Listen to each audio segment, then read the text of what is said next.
Assessment. What role does assessment play in the classroom? How does it influence the learner? Why should it be done? Is it beneficial? During the course of my investigations and research for this assignment, I found myself asking these questions and many more. Where do I stand now? Well, this I can tell you. As a human being just like you, I can easily say I am an individual, unique in every way, with my own skill base, perceptions, beliefs, and understandings. So, as a learner and a student, I would expect to be assessed on my own abilities, formed by my prior knowledge and respect towards my values. Is this what happens in the classroom? Very rarely. Why should assessment celebrate individuality? Well, let's have a look at Professor Mark Brasher, Director of Neurocognitive Research Program at Kent State University. Professor Brasher explained the fundamental aim of education should be to support and develop students' identities. Rather than socialization or conformity, identity and embracing individuals' uniqueness is far more important. Why, do you ask? It is important because a strong identity is a valuable and even essential basis for the development of intelligence and the capacity and motivation to learn. Furthermore, as identity is evidently crucial in the learning process, then assessment must do everything to support and aid the healthy and positive development of students' identities.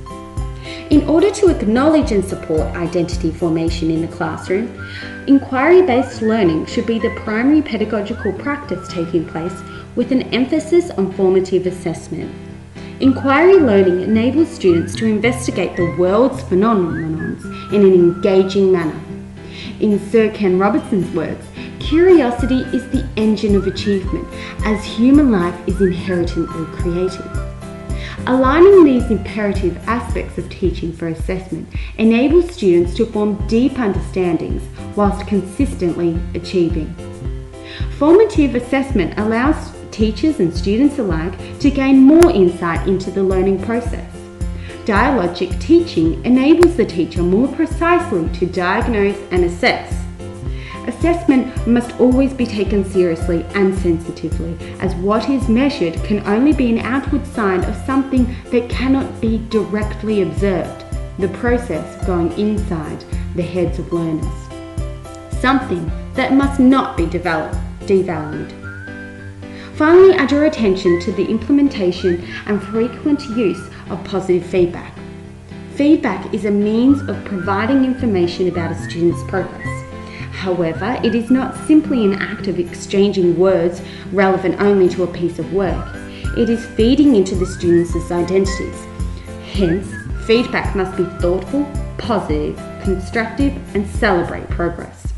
Chris Ulmer is a prime example of how positive feedback can be a powerful tool in the classroom. Mr. Ulmer reflects on a class of his, explaining that just after a few weeks of complimenting, he noticed his students started complimenting one another regularly. They praise each other for accomplishments as if it were their own.